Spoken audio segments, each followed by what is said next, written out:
Bonjour, très heureux de vous retrouver pour ce LCI direct avec Joséphine Staron. Bonjour Joséphine, j'espère que vous allez bien. Le général François Chauvency est également avec nous. Bonjour général. Bonjour Christophe. J'en suis sûr que vous allez bien. Et Grégory Phillips qui est avec nous. Bonjour, il va bien parce que je l'ai vu il y a quelques instants avant le début de cette émission. On va les remercier, ils vont bien en tout cas on l'espère. Jérôme Garraud et Michael Merle, merci beaucoup à tous les deux. Vous êtes en direct de Moscou. On va vous retrouver dans un instant parce qu'on va parler de ces histoires d'amour qui en général finissent mal. C'est une histoire qui a commencé il y a très longtemps entre un certain Donald Trump et Vladimir Poutine. Vous allez l'entendre, le président américain déçu, on le connaissait, mais là visiblement il y a rupture entre Washington et Moscou. Le conflit que je pensais être le plus facile à résoudre en raison de mes relations avec le président Poutine, mais il m'a laissé tomber, il m'a vraiment laissé tomber. Ce devait être la Russie et l'Ukraine. Mais nous verrons comment cela va se passer, mais cela s'est avéré être... Je pensais que ce serait l'un des plus faciles à gérer. Tout sera fait correctement. Le conflit entre la Russie et l'Ukraine sera résolu, mais on ne sait jamais avec la guerre, vous savez. Grégory Phillips, je rappelle à nos téléspectateurs que vous êtes un sachant de la politique américaine et notamment de Donald Trump et de ses mots. On a peu l'habitude de voir un président américain embarrassé, c'est comme un aveu d'impuissance. Oui, alors vous êtes très aimable sur ma connaissance du cerveau trumpiste, mais oui... Alors, de l'administration. De l'administration. Ça fait écho à ce qu'il disait au printemps. J'ai l'impression que Poutine me balade. C'est un peu la même tonalité. Là, ça va encore un peu plus loin. Il m'a complètement abandonné. Ce qui montre effectivement... Les mots ont un sens, parce que abandonné, comme s'il y avait... une relation quasi filiale ou d'amitié profonde. Le général disait tout à l'heure presque du dépit amoureux. Il m'a laissé tomber, il m'a abandonné.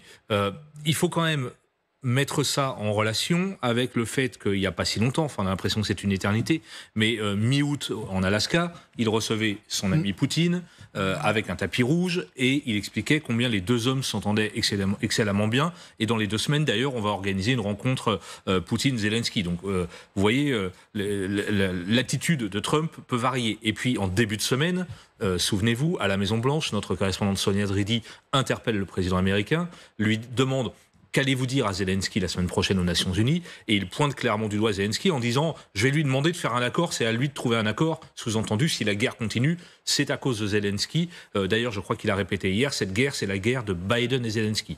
Donc, vous avez un président qui parfois peut être très dur à l'égard du dirigeant ukrainien. Là, sur sa relation avec Vladimir Poutine, on le sent totalement désabusé. Vous avez raison, c'est un abus de faiblesse. Mais vous avez quand même un président qui, dans les mots en tout cas, sur la politique américaine de ces derniers mois, c'est un peu différent. Mais dans les mots, a des attitudes très différentes. Alors on va revenir, vous êtes avec nous bien évidemment, sur cette position du président américain, sur cette dureté parfois, notamment quand il traque les ennemis, ses ennemis, ceux de son administration aux États-Unis, et peut-être cette faiblesse, on peut dire ça comme ça, envers le président russe. Jérôme Garraud et Michael Merle sont avec nous et on les remercie encore une fois depuis Moscou. Est-ce qu'autour de vous, Jérôme, on commande ces mots du président américain? Comment on les analyse? Et est-ce qu'on redoute la fin d'une belle histoire entre les deux hommes? Bonjour à tous. Alors cette petite phrase de Donald Trump est reprise depuis hier par les différentes agences de presse russes, de manière relativement factuelle, on va dire. Le dépit, l'impatience du président américain, tout ceci est dit, mais ça ne provoque pas beaucoup d'émoi à Moscou, pour plusieurs raisons. Tout d'abord parce que Donald Trump, à plusieurs reprises, a déjà annoncé qu'il allait appliquer de nouvelles sanctions, sans jamais aller au bout de ces menaces. Et puis ensuite parce que ces sanctions, même si elles finissent par toucher l'économie russe, année après année, ce sont des sanctions cumulatives. Pour l'instant, le choc est plutôt bien encaissé. Donc ça ne provoque pas vraiment de panique, si vous voulez. Les voyants ne sont pas encore au rouge, mais ils sont déjà tous à l'orange, c'est-à-dire que vous avez des pénuries de main-d'œuvre, un taux d'intérêt qui a un petit peu baissé la semaine dernière, mais qui est quand même à 17%, c'est énorme, c'est considérable. Une inflation à 8%, soit le double de l'objectif du gouvernement russe, et tout ça, ce sont les chiffres officiels. Et pourtant, En dépit de ceci, on ne voit pas pour l'instant de signal ou de concession de Moscou pour faire cette paix que réclame Donald Trump. Merci beaucoup, Jérôme. Merci à Michael qui vous accompagne. C'est intéressant, bien évidemment, parce qu'il y a plusieurs aveux de faiblesse de la part du président américain. D'abord dans cette relation, dans la façon dont il pensait pouvoir faire plier Poutine, puis après on y reviendra, bien évidemment, dans la façon dont il espérait régler le conflit en Ukraine. La relation entre les deux hommes, cet aveu d'impuissance, peut-être cette défection. Enfin, il y a quelque chose qui s'est brisé, visiblement. Oui, mais la relation, elle était assez asymétrique dès le départ. On se souvient, dès son arrivée au pouvoir en janvier, qu'on avait un Donald Trump très épris de Vladimir Poutine, dans un sens politique du terme, c'est-à-dire impressionné, qui avait envie de montrer d'ailleurs au monde entier qu'il était l'égal d'un homme tel que Vladimir Poutine. Et puis, en face de lui, Vladimir Poutine n'a jamais changé. Jamais il n'a eu d'attitude différente ou même ambiguë vis-à-vis de Donald Trump. Et il a peu commenté, c'est vrai, leur relation. Très peu. Il n'est pas rentré dans cette approche psychologique de la relation entre les deux. Il est resté dans le rapport de force du début à la fin. Et en Alaska, c'est-à-dire à peine un mois, il était dans cette attitude-là. C'est-à-dire que Donald Trump se félicitait et disait tout le bien qu'il pensait de Vladimir Poutine. Vladimir Poutine n'a jamais dit du bien de Donald Trump. Il a dit « nous allons vers un règlement, mais voici mes conditions ».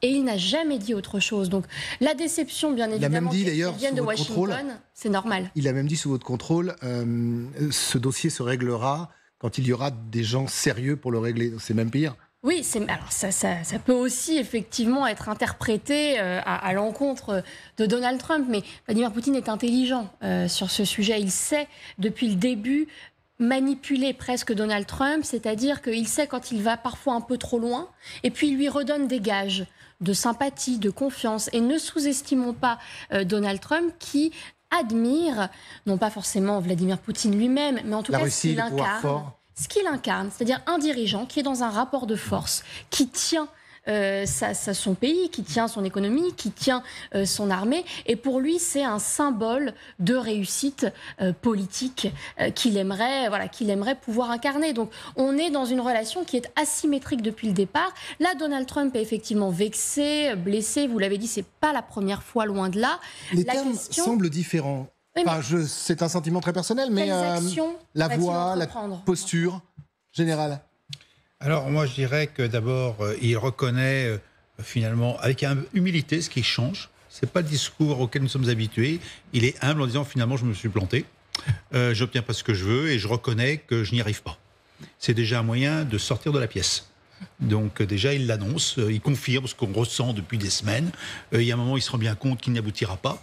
Ensuite deuxième point qu'il faut bien mettre en première ligne, je dirais, c'est que quand on est en rapport de force, on étudie correctement l'adversaire. Étudier correctement l'adversaire, on en fait son analyse psychologique. Et je pense que les équipes de Vladimir Poutine ont parfaitement analysé psychologiquement comment fonctionnait Donald Trump. Et que comme ils sont très stratèges... Peut-être parce qu'ils le connaissent depuis longtemps. Ça aussi, mais il n'y a pas que ça. Bon, ils ont les petites fiches qui vont bien, sans doute, les petits travers, tout. Bon, ils savent comment le prendre. Et l'habileté, finalement, de Vladimir Poutine, c'est d'avoir su mener finalement sa manipulation jusqu'à aujourd'hui, et sinon après, auprès de Donald Trump, pour que Donald Trump ne soit plus un obstacle aux objectifs stratégiques voulus de Vladimir Poutine, et donc devienne plus ou moins complice finalement de ce que fait Vladimir Poutine. Donc l'analyse psychologique du stratège, et les Russes sont forts dans ce domaine-là, parce que parfois nous on est un peu déficients, pour une raison aussi assez simple. Quand on est pendant 25 ans au pouvoir, ça facilite quand même l'analyse stratégique. On peut avoir une continuité qui dépasse les mandats électoraux. C'est ce qui se passe du côté russe, et donc finalement on a un Donald Trump qui débarque dans la pièce du jour au lendemain, il croit qu'il va tout casser. Ben non, parce qu'il est déjà bien étudié, on sait parfaitement ses points forts, ses points faibles, et on sait comment on va l'amener là où on veut l'emmener. Alors il y a peut-être pire, Grégory, c'est le lieu. C'est-à-dire que Donald Trump ne dit pas ça aux États-Unis, ne dit pas ça dans son bureau de la Maison-Blanche. Il dit ça lors d'un voyage important en Grande-Bretagne avec les fastes qui l'accompagnent face à des Britanniques qui sont plutôt de notre côté en tout cas vis-à-vis de l'Ukraine. Donc c'est un aveu d'échec qui aura peut-être des conséquences. Oui, il le dit à la suite d'un discours assez politique du roi Charles pendant ce dîner de gala, ce dîner d'État, 160 convives, les fastes du château de Windsor. Et pour le coup, le roi Charles joue une carte assez intéressante. Il lui rappelle, nous sommes de vieux alliés, nous avons combattu ensemble et il faut que nous soyons toujours les uns à côté des autres, notamment pour aider l'Ukraine. Est-ce qu'il a réussi à influencer Trump ? Je ne crois pas, mais en tout cas, c'est dans ce cadre-là que Trump fait cet aveu. Et vous avez raison. Moi la phrase qui me marque le plus, c'est pas tant le « il m'a abandonné » que « je n'y arrive pas ». Je ne vais pas y arriver. Alors, il y avait déjà un peu cette petite musique depuis quelques semaines, depuis quelques mois, mais là, il se heurte au mur de la réalité. Bon, on l'a dit, répété, je vais régler ce conflit en 24 heures, en 2 semaines, en quelques mois. À Anchorage, il nous dit dans les 15 jours, il y aura une réunion. Il n'y arrive pas. Il n'a finalement que très peu de moyens de pression sur Poutine. Et il est en train de le comprendre, de le réaliser. C'est un échec pour Trump et Trump n'aime pas les échecs. Le jeu est plié pour l'Amérique de Donald Trump vis-à-vis de Poutine. Parce que il y a un adversaire où ils sont deux dans le couple et il y a un personnage fort, on va en parler dans quelques instants, parce que de voir que du côté de Moscou et que du Kremlin, on prend ça plutôt bien, Jérôme nous le disait, c'est presque un épiphénomène, mais pour Trump, il va falloir l'encaisser. Oui, mais ne sous-estimons pas quand même les États-Unis et la puissance américaine derrière Donald Trump. Donc ce qui sera vraiment intéressant, c'est d'analyser les déclarations de Donald Trump dans les jours et les semaines qui viennent. Si elles coïncident encore avec ce qu'il aura dit à l'issue de son séjour à Londres, parce que c'est difficile de dire le contraire. Vous pensez qu'il peut réussir ? Bien sûr, il peut. D'autant qu'on sait qu'à chaque visite, à chaque fois qu'il rencontre un chef d'État, il est souvent, si ce n'est séduit, du moins, il peut changer ou adapter son discours à ce chef d'État. Là où on avait été choqué, c'est lorsqu'il recevait Zelensky pour la première fois et qu'il l'a humilié, mis plus bactère. Parce que finalement, c'est pas le Donald Trump auquel on était habitué dans le cadre de visites d'État. Donc là, il a peut-être été touché sur le moment par le discours du roi Charles, par son entretien avec le Premier ministre britannique. Est-ce que ça peut durer ? On n'en sait rien. Est-ce que Vladimir Poutine va lui donner d'autres gages de confiance dans les jours qui viennent pour continuer ? Voilà. Est-ce qu'il va prendre, Donald Trump, des actions concrètes contre la Russie dans les jours qui viennent ? Tout ça seront vraiment des signes à surveiller pour voir s'il y a eu une inflexion ou pas. Mais vous avez raison, Joséphine, et notamment on va surveiller comment ça se passe la semaine prochaine à New York, puisque Trump est censé rencontrer Zelensky. Donc ça va être quand même intéressant de voir s'il est dans la même tonalité du sentiment d'avoir été abandonné par Poutine et d'un échec à parvenir à la paix. On va voir ce qu'il dit à Zelensky.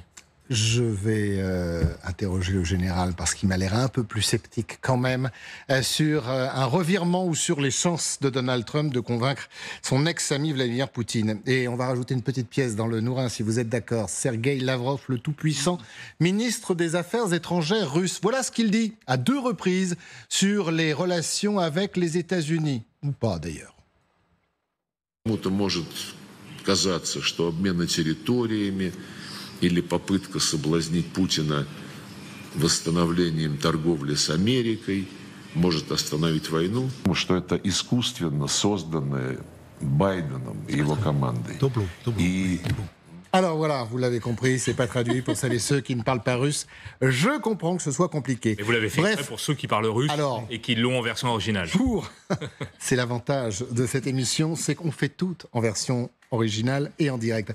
Pour celles et ceux qui voudraient savoir ce que dit le tout-puissant Sergueï Lavrov, eh bien, il dit que ce n'est pas un problème, les relations avec les États-Unis, que la Russie pourrait très bien se passer des relations avec les États-Unis et que dans le bal qui est dansé entre Washington et le Kremlin, c'est le Kremlin qui mène la danse. Donc, il n'y aura pas de reculade de la part des Russes et ça sera à leurs conditions, avec leur calendrier et leurs propositions. Nous revenons dans l'analyse stratégique. L'analyse stratégique des Russes, c'est Trump est plus ou moins neutralisé. Qu'il revienne ou pas en arrière, s'il avait dû revenir en arrière, il serait déjà revenu, je pense. Il n'a pas de levier sur la Russie. 2, les Européens ne sont pas en mesure de soutenir Zelensky dans sa guerre dans la durée. Il faut quand même s'en rendre compte, ou pas avant quelques années. Donc, en plus, Zelensky est quand même un peu en difficulté sur le terrain avec les villes forteresses qui sont en train de tomber petit à petit, que ce soit de Kupiansk à Pokrovsk. Donc sur le terrain, ça se passe à peu près comme ça peut se passer quand une armée est encore capable de pousser comme le font les Russes. Donc si on fait l'analyse stratégique de l'ensemble... Vladimir Poutine d'ailleurs a annoncé hier, je vous coupe général, mais je vous laisse la parole, pardon, que 700 000 soldats russes occupaient l'ensemble des fronts. Oui, c'est un chiffre qui a été annoncé déjà aussi quelques mois. Il avait déjà dit, bon maintenant, vrai ou pas vrai. Ça fait quand même beaucoup. Mais peu importe. Le résultat est qu'avec l'analyse dans différents domaines que je viens de vous évoquer, pour l'instant, Poutine pratique le rapport de force. Il est en offensive dans tous les domaines. Je ne parle pas uniquement militaire. Il sait qu'en face, il n'y a pas grand monde finalement capable de lui résister. Il n'y a pas beaucoup de leviers de pression. Rappelons-nous quand même le 3 septembre. Le 3 septembre à Pékin, avec ce grand défilé, c'est ce bal, effectivement, là, du coup, des autoritaires, tous ensemble. Donc, une coalition de fait, avec convergence d'intérêts, s'est constituée. Donc, aujourd'hui, qu'est-ce que pense Poutine comme joueur d'échecs, si jamais il l'a été ? C'est que les pièces sont en sa faveur, que l'adversaire est en difficulté et que c'est maintenant qu'il faut pousser. C'est ce qu'il fait. Alors c'est peut-être rien, mais cette nuit encore, la Russie a frappé plusieurs villes d'Ukraine avec des drones et avec des missiles. Mais Moscou poursuit également ses provocations contre des pays de l'OTAN. Des débris de drones ont été retrouvés en Lettonie, comme vous allez pouvoir le voir sur ces images. Mais comme si cela ne suffisait pas, eh bien le Kremlin savoure une erreur de l'OTAN. Vous vous souvenez de cet épisode de ces drones qui ont survolé la Pologne, de ces réactions, de ces appareils de l'OTAN qui ont décollé pour abattre les drones. Face aux résultats, il y avait quand même un constat. Et puis là, vous allez écouter les aveux d'un des patrons de la sécurité et du renseignement polonais. En fait, cette destruction que l'on pensait russe, eh bien, je vous laisse découvrir. Tout indique qu'il s'agissait d'un missile tiré par nos avions pour défendre la Pologne, pour défendre notre patrie, pour défendre nos citoyens. Il n'en fallait pas plus pour que le Kremlin général réagisse en disant « Voyez, c'est pas nous, on vous l'avait dit ». Oui, mais n'oublions pas qu'en temps de guerre, de toute façon, d'abord, il y a des erreurs de tir, que ce soit d'un côté ou de l'autre. Deux, il y a manipulation. Qui a fait quoi pour inciter l'autre à venir à la guerre ? On a quand même pas mal de cas dans l'histoire qui montrent que la provocation, elle existe. Voilà, donc maintenant, je trouve que ce qui est bien, c'est qu'il y a une honnêteté gouvernementale du côté polonais de dire ce qui est. Et là, c'est un bon moyen déjà de lutter contre toute la désinformation et de dire, voilà, il s'est passé, nous avons fait une erreur, nous la reconnaissons. Voilà. Et c'est pas toujours facile, en temps de guerre, d'avouer. Alors, je pense pas qu'il y ait de perte humaine. Non. Voilà, donc déjà, il n'y a pas de perte humaine. Ça aurait été peut-être plus délicat s'il y en avait eu. Mais remarquons quand même ce courage démocratique de dire, oui, on a fait une erreur. Bon, nous sommes responsables. C'est bon. En tout cas, du côté du Kremlin, bien évidemment, vous vous en doutez, on savoure le fait que ce ne soit pas un drone russe, mais polonais. Si on en revient au tandem, et plutôt à ce que pourrait faire Donald Trump, Gregory Phillips, il y a la politique internationale, il y a la politique intérieure. C'est très dur en ce moment pour le président américain. Est-ce qu'il va pouvoir supporter la faiblesse vis-à-vis de la Russie dans une autre guerre dont on parlera tout à l'heure, celle contre la Chine ? Oui, comme le général le soulignait, la Chine, les Russes et d'autres alliés se sont retrouvés à Pékin pour ce grand défilé militaire sur la place Tiananmen. Et on voit quand même un Xi Jinping qui est en train peu à peu de s'ériger en maître du monde, ou en tout cas en maître d'un certain monde, pas celui de Trump. Donc vous avez une Chine puissante qui commence à compter ses alliés et qui s'aperçoit qu'elle n'est pas isolée, mais qu'elle a de plus en plus de monde autour d'elle, puissante sur le plan militaire, et puis il y a toujours évidemment cette guerre commerciale entre Washington et Pékin qui les occupe beaucoup. Clairement, en fait, il faut lier les deux dossiers. C'est-à-dire que je pense que depuis le début, l'obsession et le concurrent, voire l'ennemi, c'est la Chine. Et l'Ukraine, rien à faire, pardonnez-moi cette expression, mais c'est pas du tout la préoccupation de Trump, en vérité. Il est un peu embarqué dans ce conflit de manière directe ou indirecte. Il rêve que d'une chose, c'est d'en sortir et de se débarrasser de ce sparadrap qui lui colle au doigt. Le vrai problème pour Trump, c'est la Chine. Mais oui, mais comment il fait ? S'il est faible, ou s'il ne sait pas faire face à un Vladimir Poutine, est-ce qu'il fera mieux ou est-ce qu'il saura faire face à Xi Jinping ? Et Xi Jinping n'a qu'à faire comme Poutine, et inversement, face à Trump. C'est pas le même client, il n'y a pas les mêmes enjeux, notamment commerciaux. La Chine est une puissance économique très importante. Ce qui est pire alors. Mais beaucoup plus importante que la Russie. Enfin, mais ce qui serait pire alors pour Donald Trump, s'il n'y arrive pas, face à Poutine. Pourquoi il y arriverait? Il a déjà perdu le rapport de force lors de l'épisode des droits de douane avec la Chine.